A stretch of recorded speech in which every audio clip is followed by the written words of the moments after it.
Hello everyone, welcome back again to my YouTube channel is English with तथा।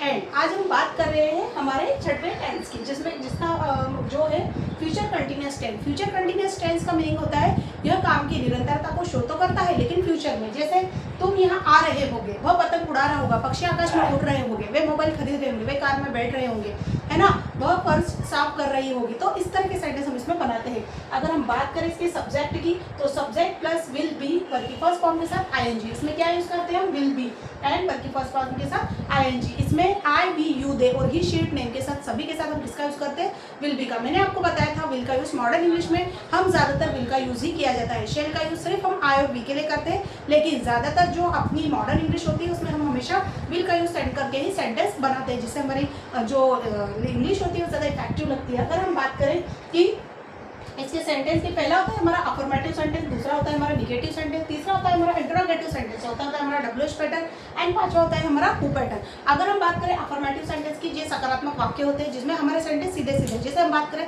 तुम यहाँ आ रहे होगे, मैं तुम्हें पढ़ा रही होगी, वो सेंटेंस बना रहा होगा, वे बोर्ड पे लिख रहे होंगे, है ना, सीता बाजार जा रही होगी, राम पुस्तक लिख रहा होगा। तो इस तरह के सेंटेंस हम इसमें बनाते हैं। सेकंड बात करें निगेटिव सेंटेंस की, जैसे तुम यहाँ नहीं आ रहे होंगे, मैं तुम्हें नहीं पढ़ाऊंगी, वो बाजार नहीं जा रहा होगा, वे चेयर पे नहीं बैठ रहे होंगे, पिक्चर नहीं देख रहे होंगे। तो इस तरह की नकारात्मक सेंटेंस हम इसमें बनाते हैं, जिसे कहते हैं निगेटिव सेंटेंस। थर्ड होता है हमारा interrogative sentence. Interrogative sentence it mean to say, अगर हम बात करें इंटरोगेटिव सेंटेंस की, तो प्रश्नवाचक वाक्य, क्या तुम यहाँ आ रहे होगे, क्या वो इंग्लिश सीख रहा होगा, क्या वह मोबाइल चला रहा होगा, क्या वे चेयर पे बैठ रहे होंगे, तो हम इसमें क्वेश्चन पूछते हैं, जिसे हम बोलते हैं प्रश्नवाचक वाक्य। अगर हम बात करें डब्ल्यूएच पैटर्न की, डब्ल्यूएच पैटर्न में तुम यहाँ कैसे आ रहे होगे, मैं तुम्हें कब पढ़ा रही होगी, तुम इंग्लिश कैसे सीख रहे होगे, वो बाहर कैसे जा रहा होगा। तो इस तरह के सेंटेंस हम इसमें बनाते हैं, जिसे हम कहते हैं डब्ल्यूएच पैटर्न। अगर हम बात करें हु पैटर्न की, जैसे कौन यहाँ आ रहा होगा, कौन इंग्लिश सीख रहा होगा, कौन सेंटेंस बना रहा होगा, कौन मोबाइल चला रहा होगा, तो इस तरह के सेंटेंस हम इसमें बनाते हैं। तो चलिए हम शुरुआत करते हैं हमारे स्ट्रक्चर की।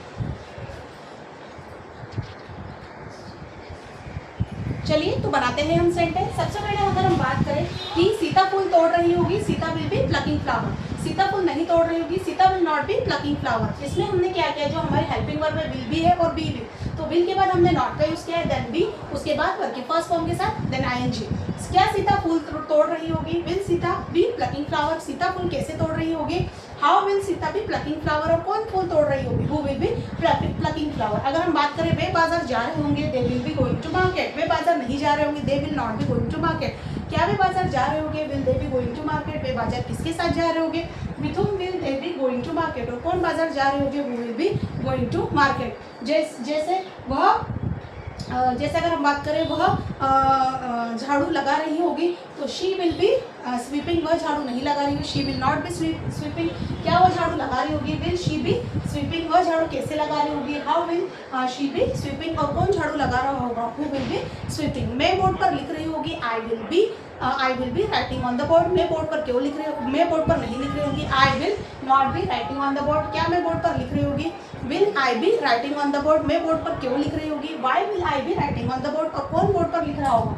Who will be writing on the board. जैसे राम पत्र लिख रहा होगा, Ram will be writing a letter. Ram पत्र नहीं लिख रहा होगा, Ram will not be writing a letter. क्या राम पत्र लिख रहा होगा? Will Ram be writing a letter. Ram पत्र कैसे लिख रहा होगा? How will Ram be writing a letter. कौन पत्र लिख रहा होगा? Who will be writing a letter. तो इस तरह के सेंटेंस हम इसमें बनाते हैं। एक सेंटेंस की इंग्लिश आपके लिए, जैसे वे सब्जियां खरीद रहे होंगे, इसे इंग्लिश में कैसे ट्रांसलेट करेंगे? प्लीज कमेंट बॉक्स में कमेंट्स करके जरूर बताइए। Thank you.